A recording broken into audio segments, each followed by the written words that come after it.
Êxodo, capítulo de número 30. Diz assim então a santa palavra do Senhor: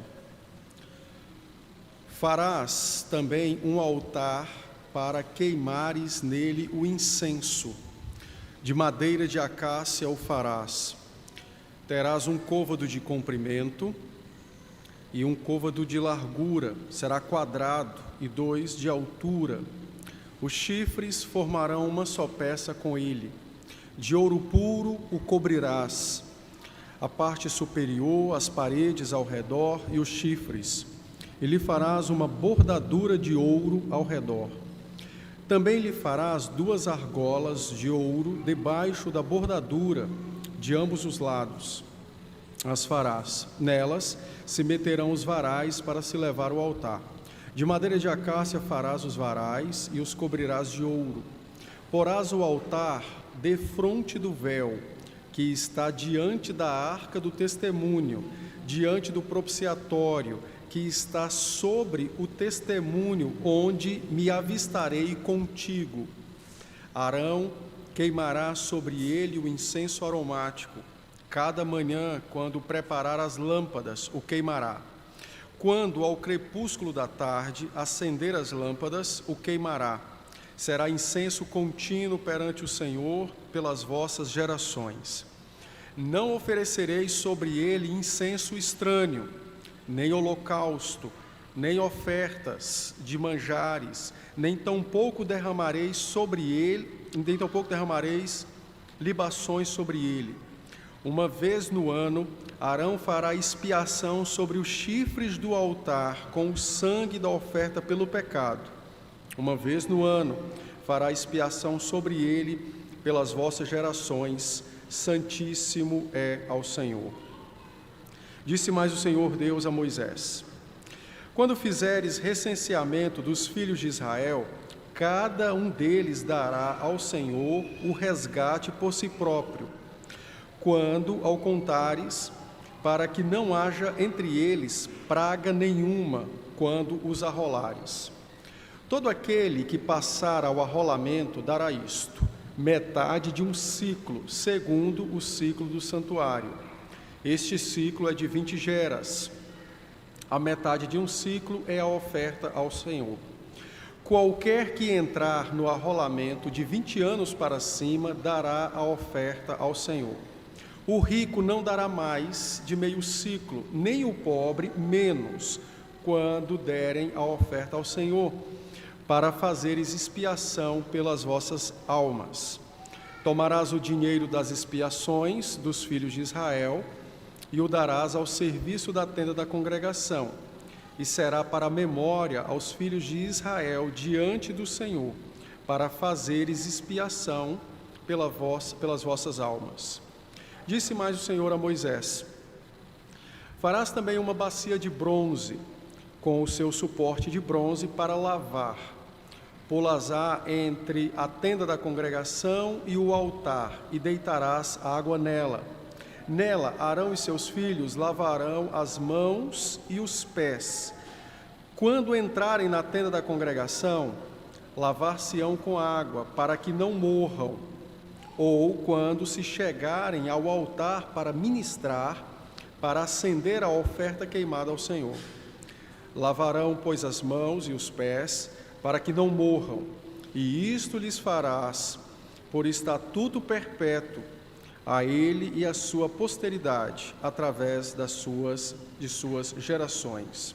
Disse mais o Senhor Deus a Moisés: Tu, pois, toma uma das excelentes especiarias de mirra fluida 500 ciclos, de cinamomo odoroso a metade, a saber, 250 ciclos, e de cálamo aromático 250 ciclos, e de cássia 500 ciclos, segundo o ciclo do santuário, e de azeite de oliveira 1 rim. Disto farás o óleo sagrado para a unção, o perfume composto segundo a arte do perfumista. Este será o óleo sagrado da unção. Com ele ungirás a tenda da congregação, a arca do testemunho, a mesa com todos os seus utensílios, e o candelabro com os seus utensílios, e o altar do incenso, e o altar do holocausto com os utensílios, e a bacia com seu suporte. Assim consagrarás estas coisas, para que sejam santíssimas, tudo o que tocar nelas será santo. Também ungirás Arão e seus filhos, e os consagrarás, para que me oficiem como sacerdotes. Dirás aos filhos de Israel: este me será o óleo sagrado da unção nas vossas gerações. Não se ungirá com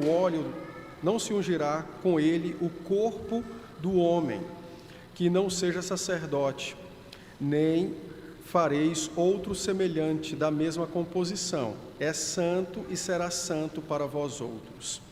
Qualquer que compuser óleo igual a este, ou dele puser sobre um estranho, será eliminado do seu povo. Disse mais o Senhor a Moisés: toma substâncias odoríferas, estoraque,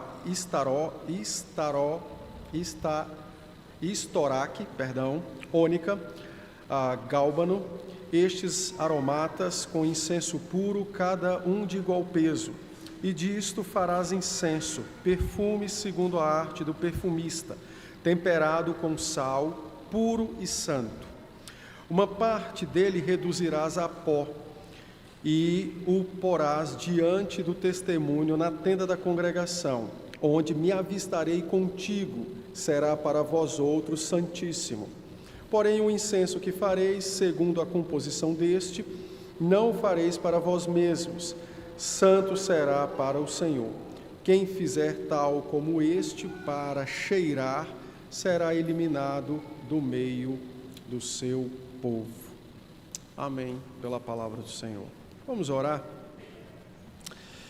Senhor Deus, a Tua palavra está diante de nós, e esse é um momento precioso, porque é o momento da pregação. Por isso, dá-nos Tua graça, para que com atenção ouçamos o Senhor falar conosco. Também haja prontidão no nosso coração para receber a Tua palavra e disposição em nós para colocá-la em prática. Que o Senhor, então, nos dê graça nesse santo momento e nos faça crescer ainda mais no nosso relacionamento com o Senhor. Também, ó Deus, dá-me Tua graça para que as minhas fraquezas e os meus pecados não sejam impedimentos, pois o nosso desejo tão somente é ouvir a Tua doce voz pela palavra que será pregada. Em nome de Cristo é que te suplicamos. Amém. Amém. Por que você ora, se Deus já sabe de todas as coisas? E por que você se santifica, se a Bíblia afirma que você já foi perdoado dos seus pecados em Cristo Jesus? O texto que lemos é um texto que trata sobre estes assuntos.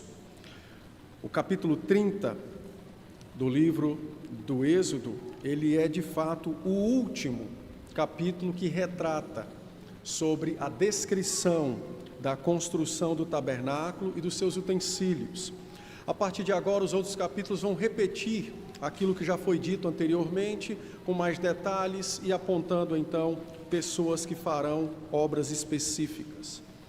O capítulo 30, então, ele conclui toda essa descrição da construção do tabernáculo e dos seus utensílios, falando agora sobre o privilégio que Deus concedeu ao seu povo, o privilégio de podê-lo adorá-lo, mas ao mesmo tempo também trazendo sobre o seu povo o dever de adorá-lo. Então nós temos o privilégio e o dever, e ambos se juntam nessa atividade de súplica e de adoração ao Senhor.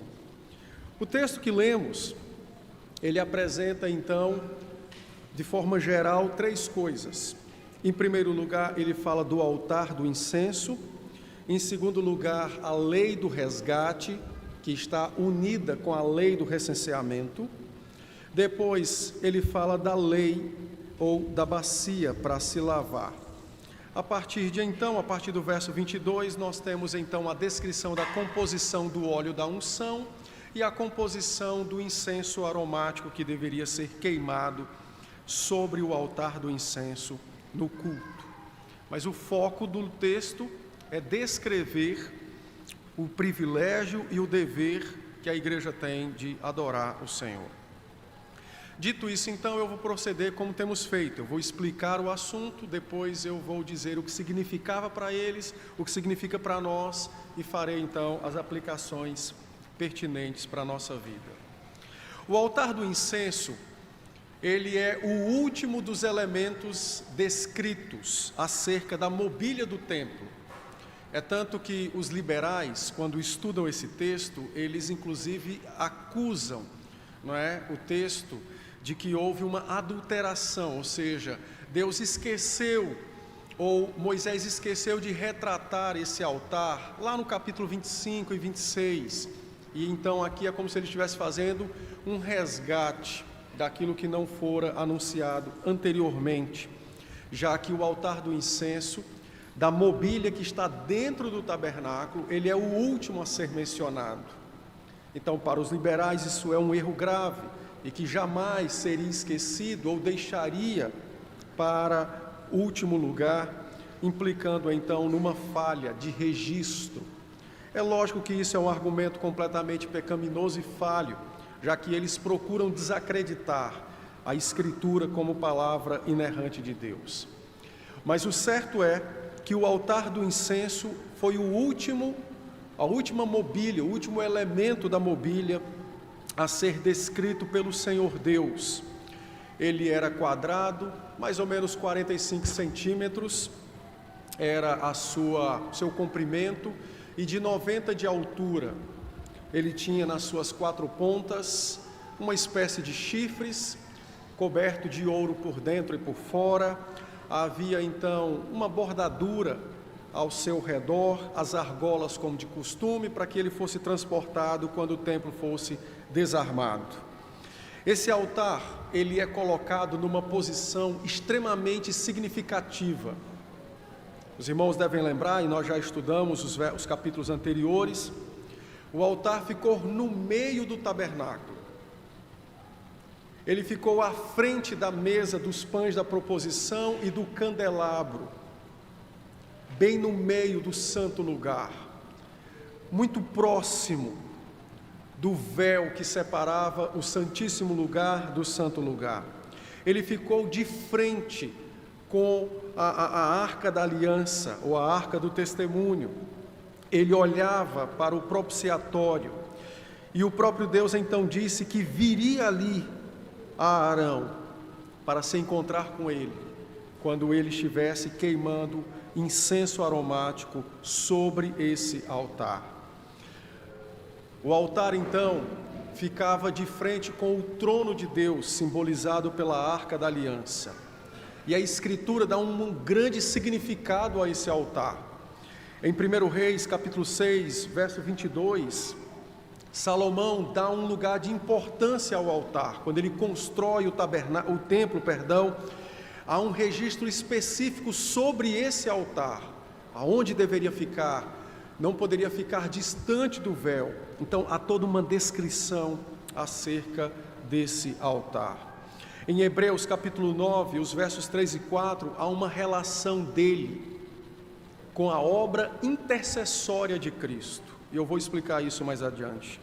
Então o altar do incenso era algo extremamente importante. Era de fato uma das peças da mobília do tabernáculo de maior significância, não é?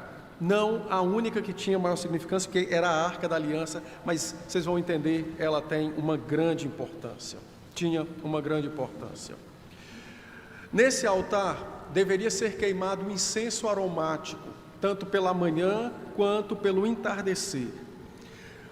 A Bíblia é extremamente taxativa, e ninguém poderia queimar incenso nesse altar, senão os sacerdotes. E os sacerdotes não poderiam oferecer outro incenso, senão o que Deus prescreveu. Mais adiante, quando nós estudarmos o incidente da morte de Nadab e Abiú, 2 sacerdotes, os irmãos perceberão que eles ofereceram aquilo que não poderia ser oferecido. E por isso que Deus os matou diante do seu trono, incendiando-os. Mas nós vamos ver mais adiante, quando tratarmos do detalhe desse texto, a Bíblia registra que houve um incêndio, mas o tabernáculo não pegou fogo, e ele era todo feito de cortinas.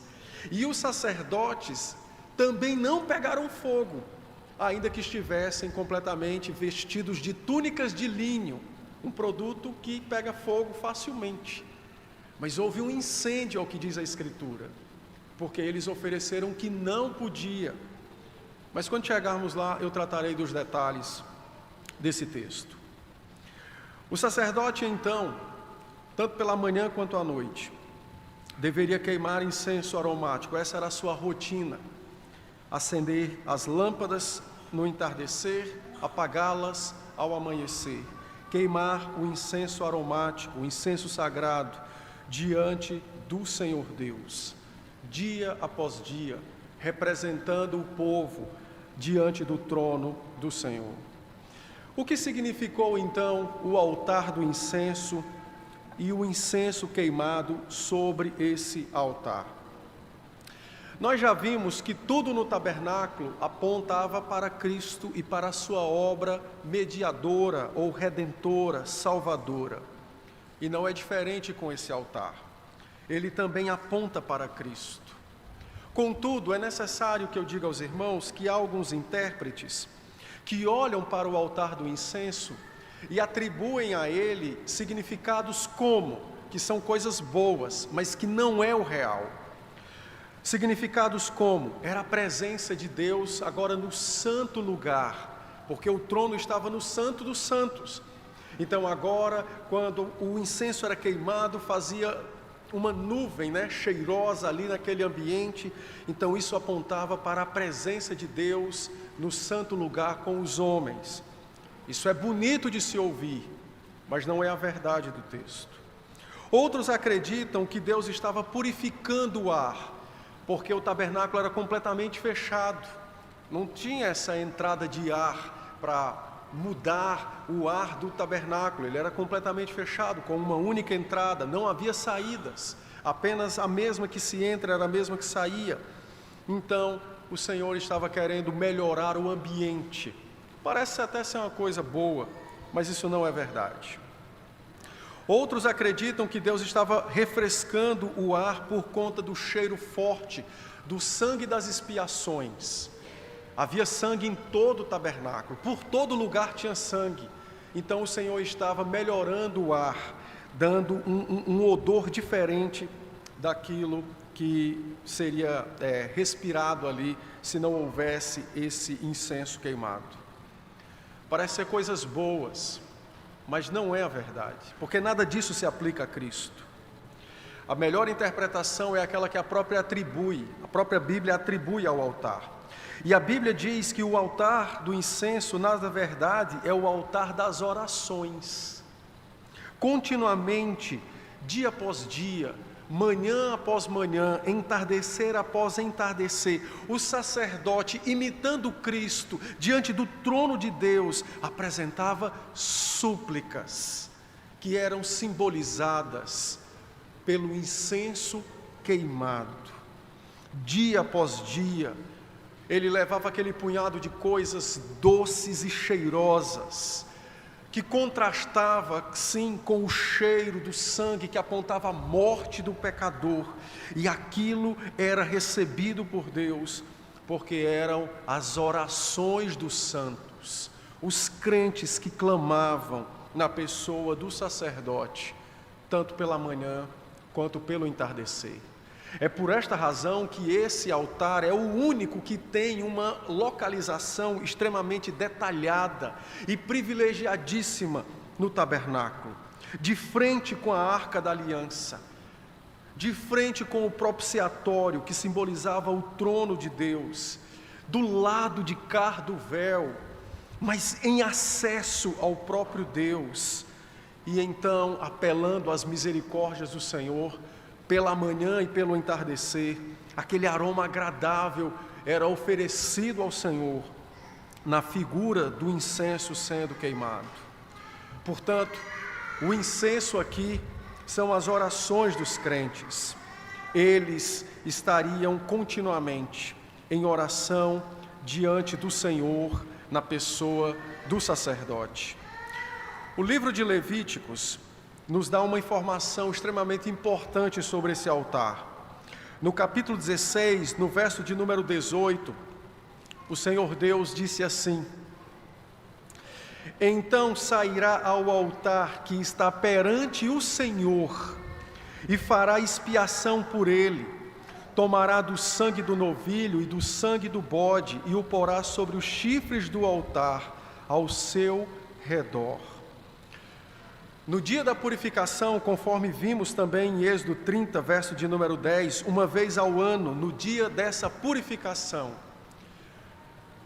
o sacerdote Arão entraria no tabernáculo com o sangue do novilho, que era a oferta pelo pecado, e com o sangue do bode expiatório. Eram 2 bodes, um era o emissário, era aquele que era enviado para o deserto, simbolizando a condenação e o inferno. O outro era sacrificado, esse é o expiatório.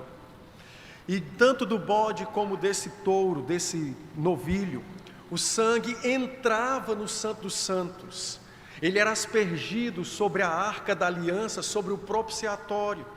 Mas ao mesmo tempo, Arão saía do Santo dos Santos e agora também salpicava o altar do incenso com o sangue da expiação.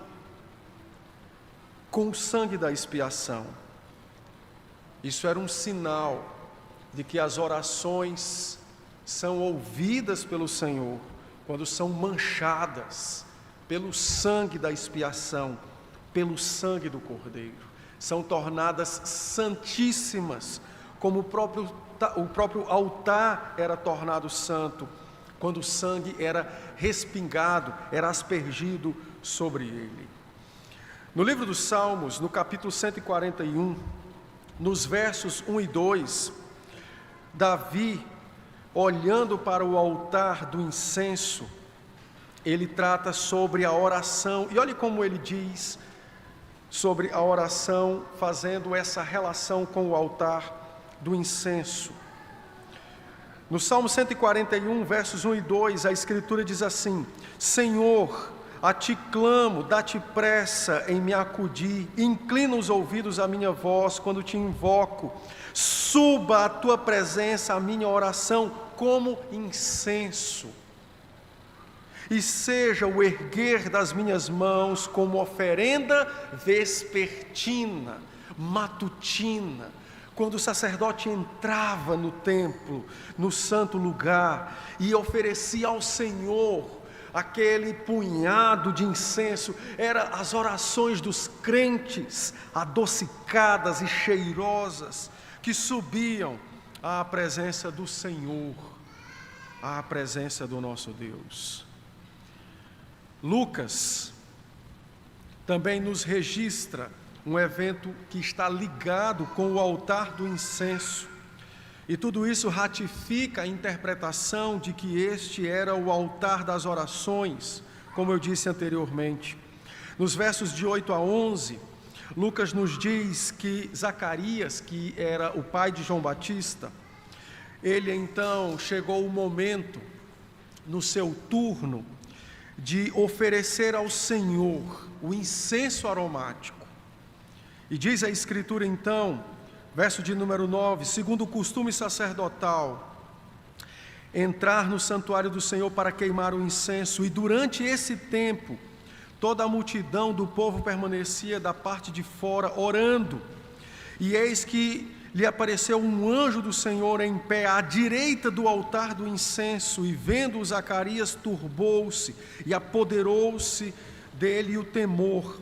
Disse-lhe, porém, o anjo: Zacarias, não temas, porque a tua oração foi ouvida, e Isabel dará à luz um filho, e lhe colocarás o nome de João. Os crentes oravam quando o incenso era queimado, porque o incenso apontava para as orações dos santos, dos crentes, tanto no amanhecer como ao entardecer. O apóstolo João, na ilha de Patmos, quando o Senhor Jesus, pelo seu Espírito, lhe deu a revelação do Apocalipse, no capítulo 5, no verso de número 8, João então está descrevendo o tabernáculo no céu, segundo o tabernáculo terreno. Ele está tomando o tabernáculo terreno para ilustrar como seria no céu. No verso de número 8, João diz assim: e quando tomou o livro, os 4 seres viventes, e os 24 anciãos prostraram-se diante do Cordeiro, tendo cada um deles uma harpa e taças de ouro cheias de incenso, que são as orações dos santos. As orações dos santos. No capítulo 8 de Apocalipse, no verso de número 3 e 4, agora falando acerca do 7º selo, então ele diz: veio outro anjo e ficou em pé, ou de pé, junto ao altar, com um incensário de ouro, e foi-lhe dado muito incenso para oferecê-lo com as orações de todos os santos sobre o altar de ouro que se acha diante do trono. E da mão do anjo subiu à presença de Deus a fumaça do incenso com as orações dos santos. O altar do incenso é exatamente o altar das orações que continuamente, pelo amanhecer e ao entardecer, o sacerdote apresentava ao Senhor. E olha que coisa incrível, Deus estabeleceu o dever e o privilégio da oração depois de toda a obra da redenção ser concluída. É por isso que o altar do incenso é o último a ser apresentado, descrito e ordenado a sua construção, porque somente após a salvação é que os homens podem de fato elevar a Deus suas vozes em oração, e somente aí elas terão cheiro agradável e adocicado perante o Senhor Deus. O altar do incenso, então, era o altar das orações. Nele, nada podia ser oferecido, senão o incenso já descrito pelo Senhor Deus. Uma vez ao ano, este altar recebia então, sobre os seus chifres, apontando para o poder, o sangue da expiação. Arão então salpicava aqueles 4 chifres com o sangue da oferta pelo pecado e do bode expiatório. E isso então significava que as orações são aceitas e serão aceitas quando elas forem manchadas pelo sangue da expiação, pelo sangue do Cordeiro. Elas só são aceitas quando elas são entregues a Deus, carregadas, manchadas com o sangue da expiação. Isso é algo extremamente maravilhoso, porque nos ensina que a oração verdadeira, a oração que é ouvida pelo Senhor, a oração que agrada a Deus, não é aquela que é feita aqui nesse lugar ou ali naquele lugar, não é aquela que é feita por mim como pastor ou por você que é um membro da igreja, mas a oração que agrada a Deus é aquela que é feita por todo crente em Cristo Jesus, que é feita por Ele Cristo, na pessoa dele Cristo, com o auxílio do Espírito dele Cristo. Isso foi um golpe na cabeça do sacerdotalismo, que julgava para si a intimidade com Deus e o poder de levar homens, e o poder de levar homens à presença de Deus. Isso foi um golpe na cabeça da tese do sacerdotalismo, como aqueles que têm de fato algum tipo de poder sobrenatural para interceder por outras pessoas diante do Senhor, como se suas orações fossem ouvidas em seu próprio nome. Deus está então ensinando ao seu povo a orarem, a clamarem pelo seu nome e a fazerem isso com grande confiança na pessoa única do seu Redentor, do seu sacerdote, Nossas orações, irmãos, apesar de nossos pecados, dia após dia, elas chegam ao trono de Deus, não é porque você se santifica, não é porque você se esmera por ter uma vida de santidade, mas elas chegam ao trono de Deus porque elas são salpicadas, manchadas, aspergidas com o sangue de Cristo. É o seu sangue que é como o sal no incenso, o que purifica as nossas orações e o que dá sabor e cheiro a elas, para que elas cheguem ao Senhor, para que elas sejam ouvidas pelo Senhor. É isso que o texto está nos ensinando sobre a nossa oração e sobre como devemos orar ao Senhor. O texto nos diz também, e eu vou fazer depois eu voltarei ao altar do incenso, não é? E falarei também sobre a oração na pessoa do sacerdote. O texto também nos ensina sobre a lembrança da redenção. Os versos de 11 até o verso de número 16, Deus estabeleceu aquilo que é posteriormente explicado no Antigo Testamento como o imposto do templo. Esse imposto seria pago todas as vezes que houvesse um recenseamento em Israel. O recenseamento só incluía os homens, já que recenseamento implicava em constatar aqueles que eram aptos para irem à guerra. Por isso que a Escritura estabelece o limite de idade em 20 anos para que se entre no recenseamento. Esse recenseamento, então, ele tem algumas coisas que o cercam, como, por exemplo, o texto nos diz no verso de número 12, que uma vez feito o recenseamento, todos os homens deveriam pagar o tributo ao templo. Esse dinheiro é chamado, então, o dinheiro da expiação. A palavra expiação, já expliquei, é resgate. Então, o dinheiro do resgate, cada homem resgataria a si mesmo, não é? Por essa oferta. E o Senhor Deus diz que isso deveria ser feito para que não existisse entre eles nenhuma praga, para que nenhuma morte fosse enviada contra Israel. Um detalhe interessante é que o recenseamento, ele deveria ser feito em ocasiões específicas, e a Bíblia não nos descreve essas ocasiões. Mas por que é afirmado ocasiões específicas? Porque quando se fazia o recenseamento, estava-se constatando os homens em Israel. E ao fazer isso, era arrolado estes homens que pertenceriam a um exército do próprio Deus. Então eram momentos muito específicos. É tanto que nós não temos muitas informações sobre isso, mas ao que tudo indica, havia coisas que não foram reveladas que estavam dentro desse processo para se estabelecer o recenseamento. Enfim, o rico não daria mais de meio ciclo, nem o pobre daria menos de meio ciclo. E todas as vezes em que existisse o recenseamento, a oferta deveria ser dada ao Senhor. Esse dinheiro seria usado para a manutenção da casa de Deus.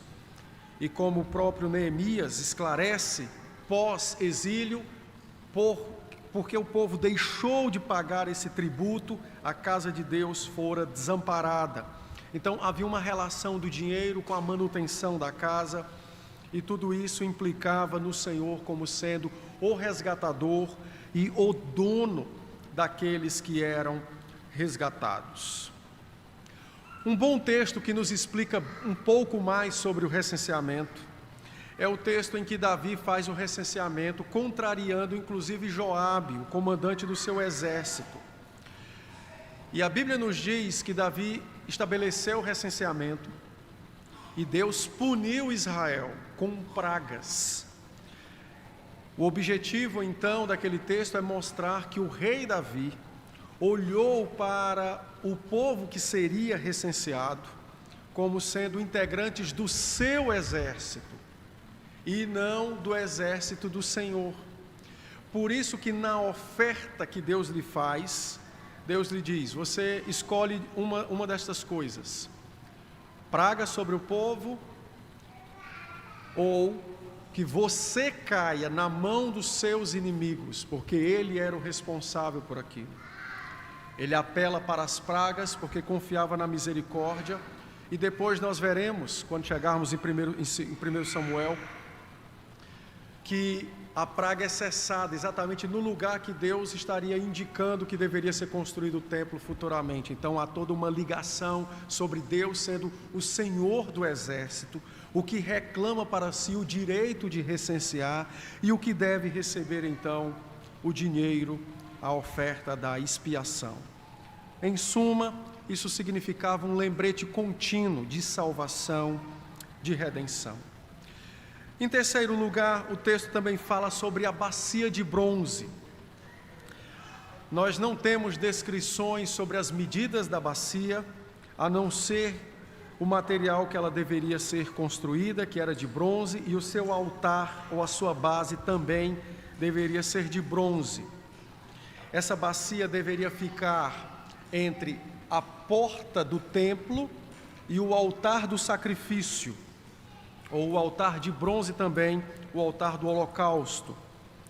E nela Arão e seus filhos lavar-se-iam todas as vezes que entrassem na igreja, no templo, no tabernáculo, ou que fossem sacrificar algum animal no altar de bronze. Ou seja, toda hora ele tinha que se lavar, de manhã e de tarde ele tinha que se lavar, porque ele entrava todos os dias de manhã para queimar o incenso, 2 vezes por dia, e todo dia tinha 2 cordeiros sendo sacrificados, então ele deveria se lavar continuamente. A lavagem nessa bacia, ela não tem nada a ver com aquele texto de Mateus e de Marcos, quando os discípulos de Jesus e o próprio Senhor Jesus foram repreendidos pelos sacerdotes, dizendo: eles comem por lavar as mãos. Tem nada a ver isso aqui com aquilo. Muitos autores querem ligar uma coisa com a outra, mas é coisa diferente, tá? Lá era uma tradição que havia se tornado uma lei, um mandamento. Aqui é uma ordem que deveria ser praticada pelos sacerdotes, não pelo povo. O lavar contínuo na bacia de bronze era um símbolo da santificação, santificação progressiva. Pensem e entendam a lógica que Deus está estabelecendo aqui. No altar de bronze, os animais eram consumidos pelo fogo, ou as partes nobres eram consumidas pelo fogo, como oferta pela expiação. Era o perdão de pecados que era realizado sobre o altar de bronze. Quando o pecado é expiado, o pecador é justificado, não há mais culpa sobre ele, não há mais culpa, nem penalidade sobre ele. Contudo, todo pecado deixa marcas, que a Bíblia chama de corrupções. A corrupção do pecado é tirada pela lavagem na bacia de bronze, a santificação progressiva. A culpa era removida pelo sangue, a penalidade do pecado era removida pela morte do animal que era consumido pelo altar, mas as marcas corruptas, as marcas dolorosas do pecado eram removidas como sujeira pela água da bacia de bronze. Portanto, o lavar contínuo ali realizado apontava para o dever da santificação que deveria ser feita todas as vezes que entrassem na presença de Deus, porque Ele é um Deus santo, que não pode receber na sua presença pessoas sujas, mas sim pessoas limpas, que deveriam estar completamente limpas. Então, o lavar apontava para uma santificação progressiva que os crentes têm o dever de praticar no poder da palavra e do Espírito. Em 2 Coríntios, capítulo 7, o verso de número 1, o apóstolo Paulo falando sobre a santificação, segundo aos Coríntios 7:1, Paulo disse assim: tendo, pois, ó amados, tais promessas, purifiquemo-nos, lavemo-nos de toda impureza. Veja, ele está falando para crentes, ele está falando para os santos, ele está falando para a igreja, para aqueles que já foram perdoados em Cristo Jesus, para quem já foi declarado justo na pessoa de Cristo, para aqueles que não vão mais morrer eternamente, porque a morte eterna já foi removida na cruz do Calvário. Mas Paulo diz: agora nós devemos nos purificar. É uma ação que os crentes fazem. Na sua luta diária contra o pecado, eles se santificam, eles se purificam de toda impureza, de toda impureza, de toda impureza sobre a carne, que ainda macula a nossa vida neste mundo, que ainda mancha, que ainda suja a nossa vida neste mundo. Então purifiquemo-nos, diz o apóstolo, de toda impureza, tanto da carne como do espírito. A luta diária de mortificar a carne, a luta diária de dar não à nossa vontade, e nos aperfeiçoemos na santa vontade do nosso Deus, no temor do Senhor. Então, há um dever dos crentes de serem santificados, de se santificarem continuamente. E isso foi simbolizado pelo lavar contínuo nas águas da bacia de bronze. Em João capítulo 13, o Evangelho, nos versos de 1 a 10, todos conhecem esse texto, é o texto do lava-pés. Mas há uma referência ao lavar da bacia de bronze, a qual o Senhor faz aqui. Enquanto no Antigo Testamento o sacerdote se lava pés e mãos para ele entrar na presença de Deus, agora o Rei da Glória está ele mesmo lavando os pés dos seus discípulos e suas mãos, para que estes continuem na sua presença perpetuamente, para que estes cresçam em comunhão com ele continuamente. Então o texto nos diz que era o momento da ceia. E enquanto o Senhor celebrava a ceia, ele levantou, quer dizer, não levantou da cadeira porque não tinha cadeira, mas sentava-se de cócoras ou apoiado sobre os calcanhares. Ele levantou-se, pegou uma bacia, pôs água na bacia, pegou uma toalha, amarrou na altura das cinturas e foi lavar os pés dos discípulos. O texto então nos diz que quando Pedro viu aquilo no capítulo 6, então Pedro disse: não, o Senhor não vai me lavar,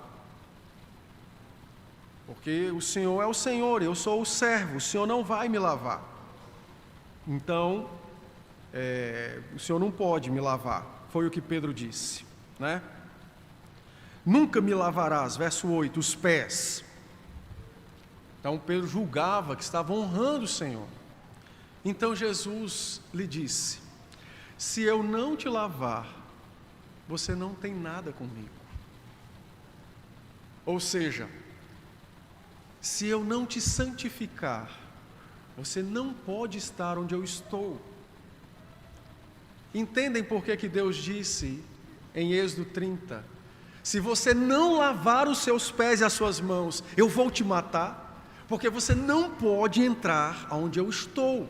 Você não tem parte comigo, você não poderá estar aonde eu estou.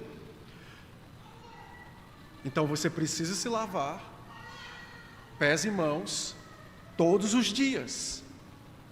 Era simbólico, né? Para estar onde eu estou.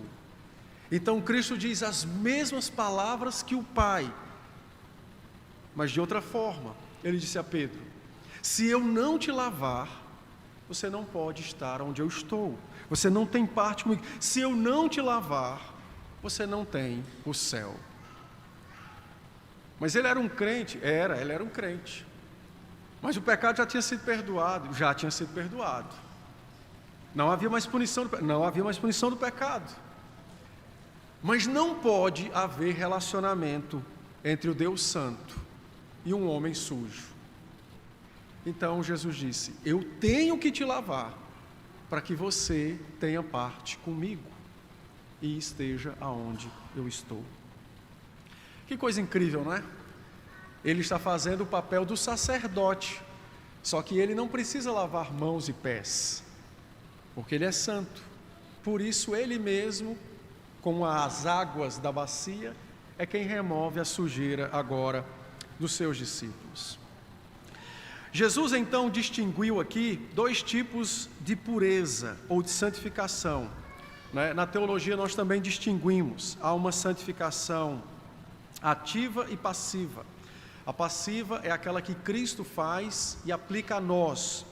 A ativa é aquela que alguém que recebe essa santificação de Cristo, ele então agora é capacitado pela palavra e pelo Espírito para se santificar, ou seja, renunciar às ofertas de pecado e fugir de toda e qualquer impureza.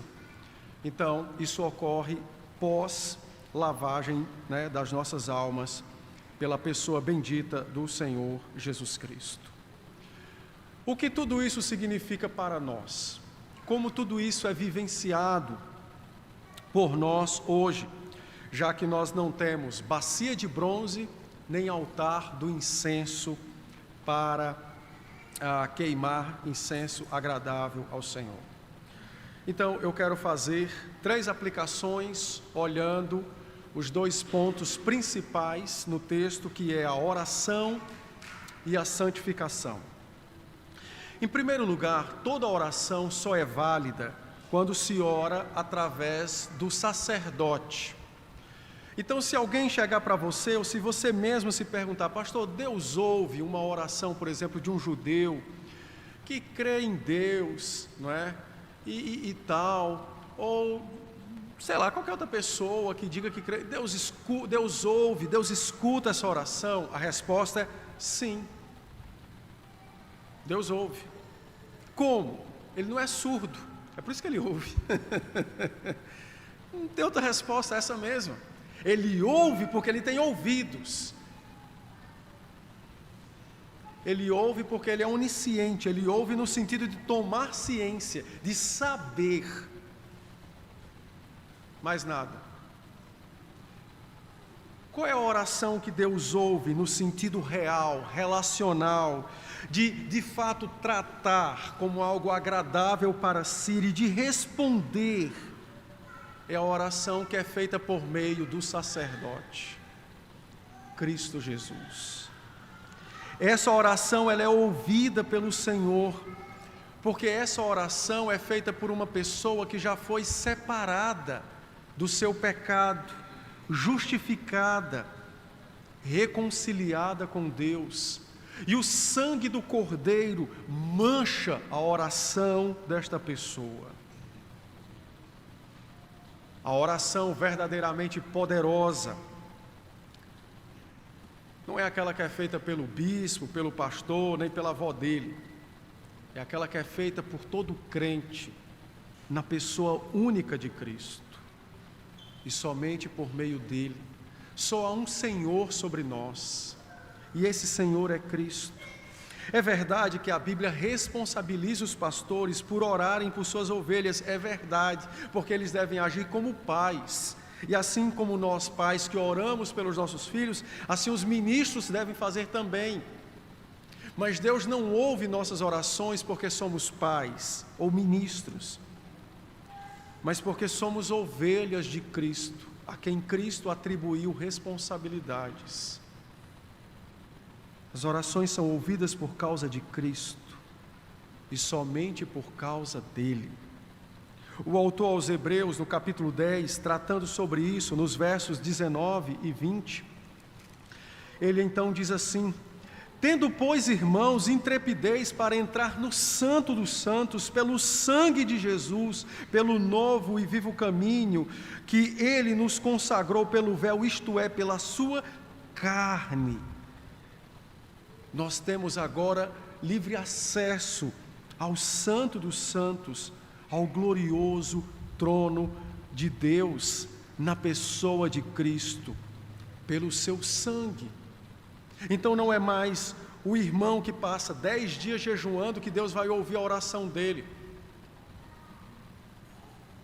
Deus vai ouvir a oração dele, porque ele é um crente que está em Cristo e decidiu amar a Deus e aborrecer coisas como a comida por um prazo de dias, para ter maior comunhão com o Senhor. Não são as nossas ofertas ou o nosso jejum que torna as nossas orações embelezadas, cheirosas e adocicadas para que Deus as receba, mas é Cristo. E somente Cristo. Hebreus 9, 24, a Escritura diz claramente: porque Cristo não entrou em santuário feito por mãos, figura do verdadeiro, porém no mesmo céu, para comparecer agora por nós diante de Deus. Ele é quem entrega as nossas orações ao Pai. É por isso que nossas orações são feitas em nome de Cristo. Pastor, se eu esquecer de orar no final, dizer assim: Senhor, muito obrigado, tchau. Deus vai ouvir minha oração? Olhe, eu creio que Ele vai ouvir, porque você é um crente, mas você merecia você puxar as orelhas, para entender e aprender que não se ora e não se termina uma oração, senão na pessoa e no nome bendito do Redentor. Porque é Ele quem está perante o Pai, como o verdadeiro sumo sacerdote, que nos representa. E Ele é quem toma as nossas orações, salpicadas com o seu sangue, e as entrega ao Pai como um incenso, como algo agradável. Como algo agradável. Então aprenda. Toda oração tem que ser feita na pessoa única do nosso Senhor e Salvador, Jesus Cristo. Não pode ser confiada no que você faz, nem nas suas obras, nem na sua fidelidade à igreja. É somente em Cristo. E tudo o que fazemos, de nos santificar, de jejuar, de fidelidade à igreja, isso é uma honra a Cristo. Mas isso não torna a minha oração poderosa para ser atendida por Deus sem Cristo Jesus. Em segundo lugar, Deus, ao ordenar que se queimasse o incenso aromático, tanto pela manhã quanto à noite, o Senhor está nos ensinando o dever da oração. Veja, os crentes querem que Deus faça as coisas, mas eles não querem ter o trabalho de pedir as coisas. E é por isso que de vez em quando o pessoal pergunta, para quem é calvinista, abusando da paciência e da doutrina da soberania. Se Deus já sabe, por que Ele mandou pedir? Ora, a razão é simples. O fato dele saber de tudo não isenta você, dele, Deus, atribuir um dever a você, que é pedir. É simples. Ele, sendo o Senhor de tudo, decidiu: eu vou te dar, mas você vai pedir. Pronto, acabou. Não tem outras coisas. Então a oração, ela é um privilégio, mas ao mesmo tempo ela é um dever. E quando nós falhamos na oração, significa dizer que nós estamos pecando pela negligência. E ao mesmo tempo somos maus mordomos daquilo que Deus nos deu, que foi o privilégio de oferecer a Ele coisas agradáveis, cheirosas, adocicadas, como nossas orações. Nas mensagens de fim de ano, eu não posto nada, os irmãos já sabem, e acho também que não deveriam postar. Desejo a você tudo que você não fez esse ano. Isso é uma mentira. As pessoas bolam milhões de planos, mas eu ainda não li, me corrijam, não vi ninguém colocando assim: olha, eu vou me arrepender, porque esse ano de 23 eu fui muito negligente na oração. E eu vou pedir a um irmão mais velho da igreja que me cobre todo dia. Você já orou hoje? Para que eu possa em 24 oferecer algo agradável a Deus todos os dias da minha vida, minhas orações. Alguém já leu uma mensagem assim? Compartilha comigo que eu quero ler também. Não tem. Isso é um dever, irmãos. E se você não ora, você está sendo negligente. Negligente. E Deus traz disciplina sobre os seus filhos que são desobedientes e negligentes. Então ame a oração. Eu não sei o que dizer para Deus, pois não diga nada, a não ser que você o ama. Você pode dizer essa frase, pois diga. Mas não seja negligente, não desperdice a graça, a dádiva, e não seja achado rebelde contra o dever de orar. Contra o dever de orar. Em terceiro lugar, o texto falou sobre a santificação progressiva. E deixa eu ver como é que está meu tempo. Tá. Estou na tolerância. Não tem, já acabou, mas mesmo assim eu vou continuar. O texto fala, quando trata da bacia de bronze, fala sobre o dever da santificação progressiva. Meus irmãos, a única coisa que caiu do céu foi o diabo. Então acredite na Escritura, não espere coisas que caem do céu. Apesar de Atos dizer que o Espírito caiu sobre aqueles que Deus designou dar, aquele cair não é cair, mas é algo que é dado sem nenhum tipo é algo que é um cair que implica um dar sem esperar. Então, é por isso que em Atos 10 diz que o Espírito caiu sobre Cornélio e sua família. É a ideia de inesperado. Não digno, alcançado. Então não confunda o cair lá com o cair de Satanás. Então não espere santidade se você não está trabalhando por santidade. Não espere ter uma fé mais avivada se você não trabalha por uma fé mais avivada. Não ache que Deus vai te visitar com um sonho e a partir daquele dia você vai ser o mega crente. Acorde, isso não vai acontecer. Ah, pastor, mas tem gente que diz que vai. Pois vai morar com ele para você testemunhar primeiro para ver se é verdade. O princípio bíblico é este. Deus deu coisas para que você, por meio delas, cresça na fé. Note que o sacerdote tinha o dever diário, todos os dias, de lavar as mãos e os pés. E se ele tivesse lavado as mãos e os pés em casa, pastor, ele tinha o dever de lavar as mãos e os pés nas águas da bacia de bronze, porque senão ele morreria. Não interessava se ele tinha tomado banho agora ou semana passada, todos os dias ele tinha um dever, que era lavar as mãos e os pés.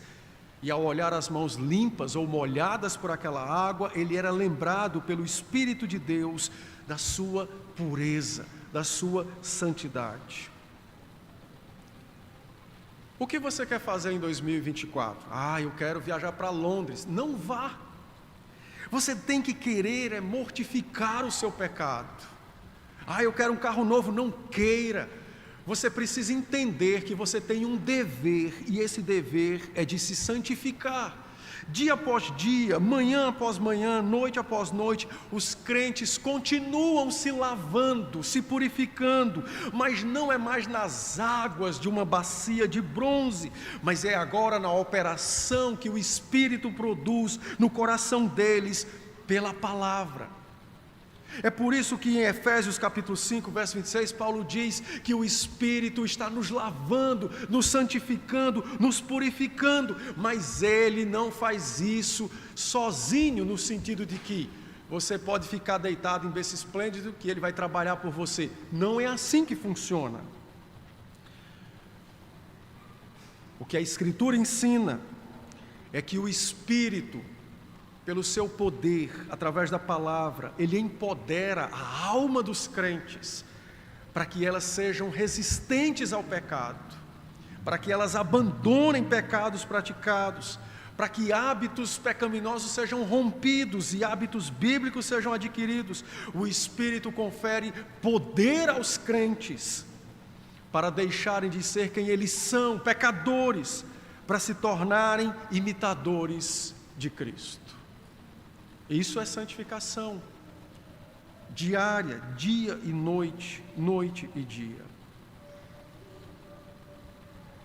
Eles tinham um dever: queimar o incenso, lavar as mãos, lavar os pés. Nós também temos esse dever de apresentar ao Senhor nossas súplicas e de logo em seguida irmos trabalhar, confiados em Deus e no seu poder. E aquilo que fazemos, ou que faremos, melhor dizendo, no poder do Espírito, pela palavra, agradará ao Senhor e terá resultados de santidade em nossa vida. É assim que funciona a santificação. Os crentes precisam pôr a mão na massa e trabalhar. Confiados em suas obras? Não. Confiados no poder do Espírito, mas operosos neste poder. Eles lograrão grande êxito em sua vida de fé, temor e piedade. Eu concluo dizendo aos irmãos: o que você espera acerca do ano vindouro? Seus objetivos, seus planos? Onde está a oração nos seus objetivos? E a santificação, qual é o lugar que a santificação vai ocupar nos seus planos? Pense sobre isso. Medite sobre isso.